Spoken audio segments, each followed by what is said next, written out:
Donc ça veut dire qu'en 2023, techniquement, on devrait être du 13 au 16 juillet, quoi. En tout cas, je vois que dans le chat, ça a l'air d'être plutôt positif ces dates. Donc, Pour l'instant, oui. Plutôt bonne nouvelle.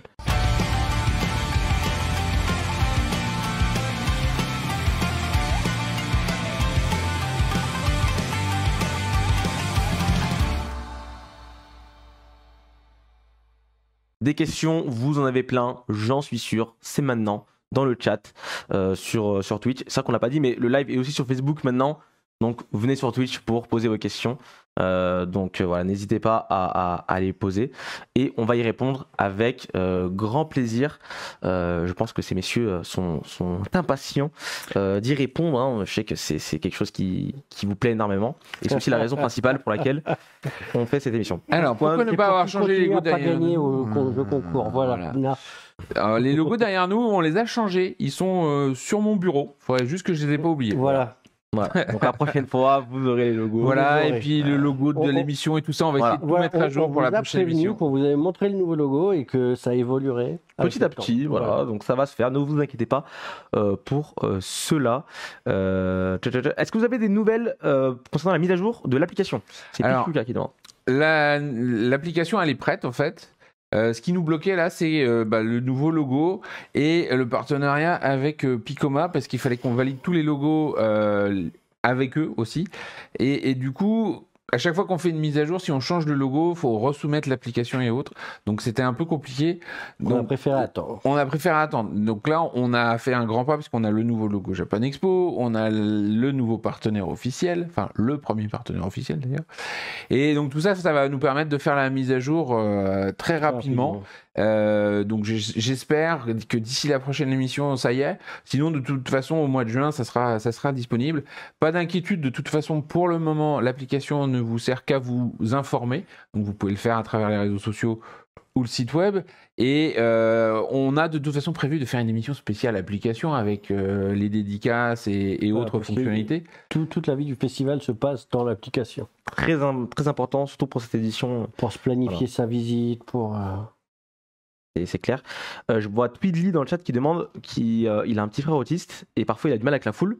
Est-ce qu'il y a une zone un peu safe pour ce genre de cas où il y a peut-être un peu moins de monde Ça, on peut trouver des endroits un peu plus calmes. Ils ne sont pas forcément indiqués parce que si tu indiques une zone en disant ici il n'y a pas grand monde, on va y aller. Mais effectivement, il peut aller au point information. On lui indiquera des zones un peu plus reposante. Et s'il avait vraiment une crise, on peut le mettre à l'écart dans des zones inaccessibles au public pour qu'il... Bon, ça nous arrive régulièrement. Il y a même des médecins qui sont là de toute façon pour s'occuper des gens quand il y a des crises de panique éventuellement. Mais il y a des moyens de les mettre à l'écart parce qu'effectivement, la foule peut faire un peu peur parfois, quoi. C'est intense, hein, le festival, c'est sûr. C'est clair. Je vois Karakura qui demande combien faut-il de temps pour préparer les 4 jours de Japan Expo. 1 an pour l'interrogation. Alors, on avait déjà un petit peu répondu à ça il y a quelques émissions. Normalement, c'est plutôt 12 mois, effectivement, et cette année, c'est 4. Voilà, c'est pour ça qu'on est un peu tendu, mais ça va le faire, monsieur. De nombreuses questions toujours autour de ce genre de choses, hein, mais y aura-t-il un stand Hatsune Miku? Est-ce qu'il y a des choses avec tout ce qui est un petit peu réalité virtuelle, on va dire, pas forcément Hatsune Miku, mais est-ce qu'il y a des choses... Je sais que c'est quelque chose qui revient souvent. Hein, pour l'instant, tous ces projets-là avancent. On n'est pas sûr que ça va aboutir cette année, très concrètement. J'ai vu tout à l'heure des gens qui disaient mais je comprends pas, dans d'autres manifestations ils ont oui, mais c'est la force et la faiblesse de Japan Expo, c'est qu'on est devenu tellement important que quand ils veulent faire un projet avec nous, ils veulent pas faire un petit projet comme ils font avec d'autres manifestations. Il faut forcément que ce soit un truc un peu grandiose, et qui dit grandiose dit beaucoup de temps de préparation. Donc là on est encore bon, donc avec un peu de chance il y en aura. Mais si ça se fait pas, ça sera pour une année prochaine, en fait, tout simplement, parce que très concrètement, c'est quelque chose qui nous intéresse, puisque ça vous intéresse aussi. Donc là, j'en vois déjà plusieurs qui demandent pour les VTubers, pour les trucs comme ça. Je pense qu'on a compris maintenant l'intérêt des gens. Mais au-delà des VTubers, il y aura des choses autour de la réalité augmentée, de la réalité virtuelle sur le festival. Ok, très bien. Y aura-t-il des dessinateurs? Évidemment, hein, je pense que ça c'est sûr.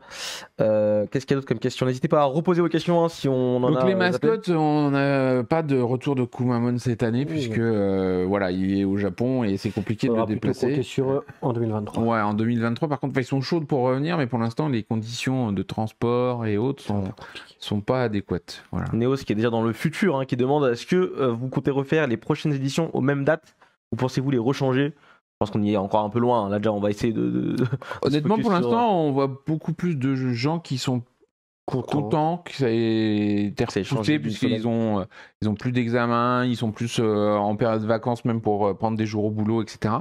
Donc là, pour l'instant, il n'y a pas vraiment de raison d'imaginer de revenir au premier week-end plutôt qu'au deuxième, si ce n'est qu'effectivement le 14 juillet, et ce fameux Très jour bonne idée, férié ouais. du 14 juillet nous complique un peu la vie au niveau de certains prestataires et exposants, mais sinon c'est plutôt pas mal actuellement et voilà, après ça dépend pas que de nous puisque à la base Villepinte a effectivement d'autres événements, si ces événements qui sont juste avant nous n'étaient plus là, la question se poserait, mais pour l'instant a priori en 2023 en tout cas ils sont toujours prévus. C'est toujours prévu comme ça, ouais. Donc ça veut dire qu'en 2023 techniquement on devrait être du 13 au 16 juillet quoi.